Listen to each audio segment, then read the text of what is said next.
कहते हैं राजनीति में जीत सिर्फ चुनाव से तय नहीं होती बल्कि भरोसे से बनती है, और जब यही भरोसा दरकने लगे तो सबसे मजबूत वोट बैंक भी फिसल सकता है।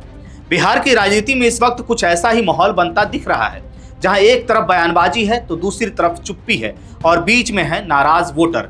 तो आखिर बिहार की राजनीति में यह अंदरूनी हलचल क्या संकेत दे रही है, चलिए समझते हैं। नमस्कार, द हिंदी टॉप देख रहे हैं आप और मैं हूं आपके साथ जानिसार खान। दरअसल बिहार में बीजेपी के लिए स्थिति उतनी सहज नहीं दिख रही जितनी ऊपर से नजर आती है। लंबे समय से माना जाता रहा है कि भूमियार और ब्राह्मण जैसे सवर्ण वोटरों ने बीजेपी को मजबूती दी और उसे सत्ता तक पहुंचाने में अहम भूमिका निभाई। खासकर 2005 के बाद जब ये वोटर लालू प्रसाद यादव के दौर से हट करके बीजेपी के साथ मजबूती से खड़े हुए, तब से लेकर के कई चुनाव में इनका समर्थन पार्टी के लिए रीढ़ साबित हुआ। लेकिन अब यही कोर वोटर धीरे धीरे नाराज नजर आ रहे हैं।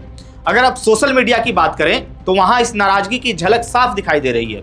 कई पोस्ट में खुल करके बीजेपी की आलोचना हो रही है। कहा जा रहा है कि पार्टी ने सरकार बनाने के बाद उन्हीं लोगों को नजरअंदाज कर दिया जिन्होंने उसे इस मुकाम तक पहुंचाया।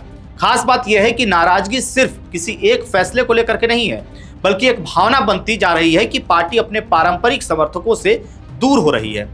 सम्राट चौधरी को मुख्यमंत्री बनाए जाने पर उतना विरोध नहीं है जितना इस बात पर है कि पुराने और समर्पित चेहरों को दरकिनार किया गया।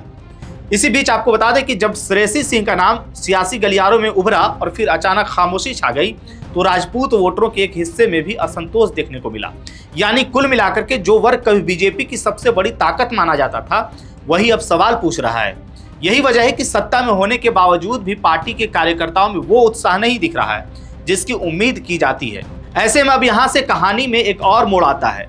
बता दें कि नीतीश कुमार, जिन्होंने मुख्यमंत्री पद छोड़ते वक्त भी राजनीति की बारीक चाल चल दी, उन्होंने जातीय संतुलन को साधते हुए अपने भरोसेमंद चेहरों विजय कुमार चौधरी और विजेंद्र प्रसाद यादव को उप मुख्यमंत्री बनवाया।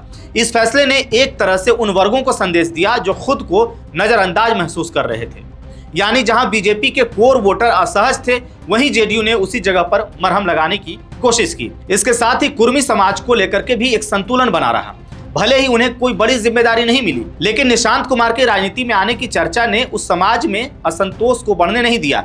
यानी नीतीश कुमार जाते जाते भी समीकरण ऐसे सेट कर गए जो आगे चल करके बीजेपी के लिए चुनौती बन सकते हैं। अब ऐसे में सवाल यही उठता है कि बीजेपी आगे क्या करेगी।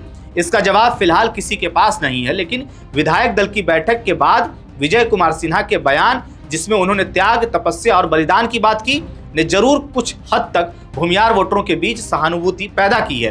हालांकि यह कितना असरदार होगा, ये आने वाला वक्त ही बताएगा। तो कुल मिलाकर के बीजेपी के सामने सबसे बड़ी चुनौती अब अपने ही कोर वोटरों को दोबारा साधने की है, क्योंकि ये वही वोटर हैं जो अगर नाराज हो जाएं तो चुपचाप दूरी बना लेते हैं और राजनीति में यही दूरी सबसे बड़ा खतरा बन जाती है।